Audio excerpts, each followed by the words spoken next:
नमस्कार। आज हामी कुरा गरौँ चिकी हो काचु केया सिस्टेमको बारेमा है। अर्थात् के हो त चिकी हो काचु केया सिस्टेम भनेको। चिकी हो काचु केया सिस्टेम तो वा 高齢者が住み慣れた地域で安心して生活できるようにする仕組みです。अर्थात् समुदायमा आधारित समग्र हेरचाह प्रणाली भनेको चाहिँ वृद्धले आफू बस्दै आएको ठाउँमा सुरक्षित र ढुक्क भएर जीवन बिताउन सक्ने व्यवस्था हो। この仕組みには自助、互助、共助、公助の4つがあります。अर्थात् यस व्यवस्थामा चाहिँ आत्मसहयोग, पारस्परिक सहयोग, सामूहिक सहयोग र सरकारी सहयोग गरी 4वटा सहयोगहरू चाहिँ रहेका छन्। हामी कुरा गरौँ अब जिजोको बारेमा। जिजो तो वा जिवनले जिवन्नो केन्को या सेइकाचु ओ मामुरु कोतो देश। आत्मसहयोग भनेको आफ्नो स्वास्थ्य र जीवनको हेरचाह आफैले गर्नु, अरू कसैसँग भर नपरेर आफैले गर्नु है। एक्जाम्पलको लागि जाउँ, माइनिची उन्दो ओसिमास, प्रत्येक दिन व्यायाम गर्नु। बारान्सु नो योई स्योकुजियो ताबेमास, सन्तुलित खाना खानु। कुसुरुयो किचिन्तो नोमिमास, औषधि ठिक समयमा जान्तो खानु। केन्को सिन्दाओ ओकेमास, स्वास्थ्य जाँच गराउनु आदि इत्यादि चाहिँ जिजोभित्र पर्न जान्छन्।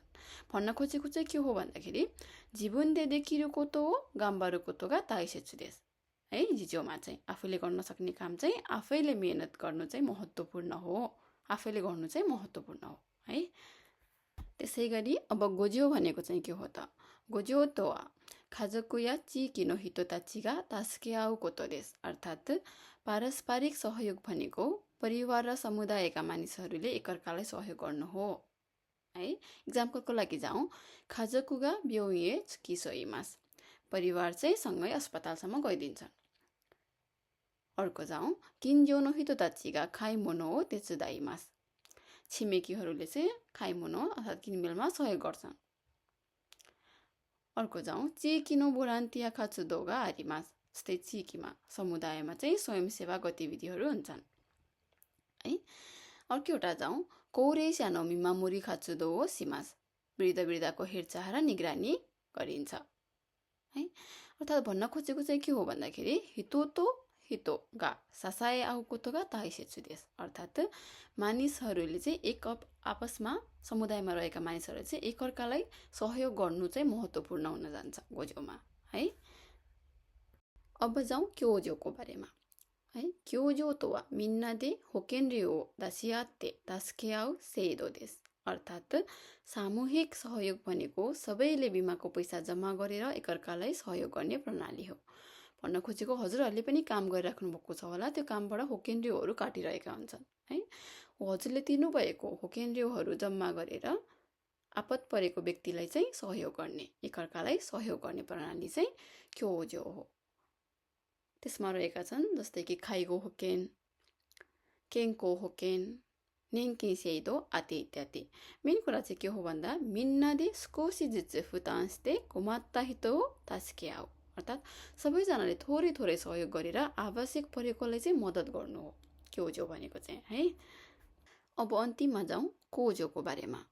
कोजो तो वा कुनिया सियाक्सोना दोगा सिएन्सरु कोतो देश। सरकारी सहयोग भनेको सरकार वा स्थानीय निकायले गर्ने सहयोग हो है। अर्थात् सेइकाचु होगो, सामाजिक सुरक्षा, फुकुसी साबिस, कल्याण सेवा, साइगाई सिएन, विपद सहायता आदि इत्यादि है।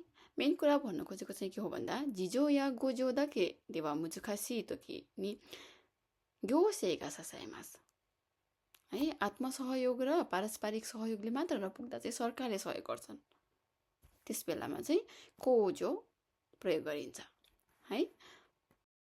तल चाहिँ टपिक र त्यो टपिकभित्र पढ्न जाने एक्जाम्पलहरू दिएका छन्। तपाईँहरूसँग समय भएको बेलामा हेर्न सक्नुहुन्छ, त्यसैले सेभ गरेर राख्नु होला है। अब माथोमीमा जाउँ, जिजो वा जीवनले गाम्बारो कोतो देश है। आत्मसहयोग भनेको चाहिँ आफै प्रयास गर्नु हो। त्यसै गरी गोजो वा चिकीले तास्केआउ कोतो देश, पारस्परिक सहयोग भनेको चाहिँ समुदायमा एकअर्कालाई सहयोग गर्नु हो। अर्को जाउँ क्योजो वा होकेनले सासायाउ कोतो देश, सामूहिक सहयोग भनेको बिमाबाट सहयोग गर्नु हो, बिमा तिरेर त्यसबाट लिने सहयोग गर्नु है। कोजो, कोजो वा कुनिगा ससाएरु कोतो देस, अर्थात् सरकारी सहयोग भनेको सरकारले सहयोग गर्नु हो।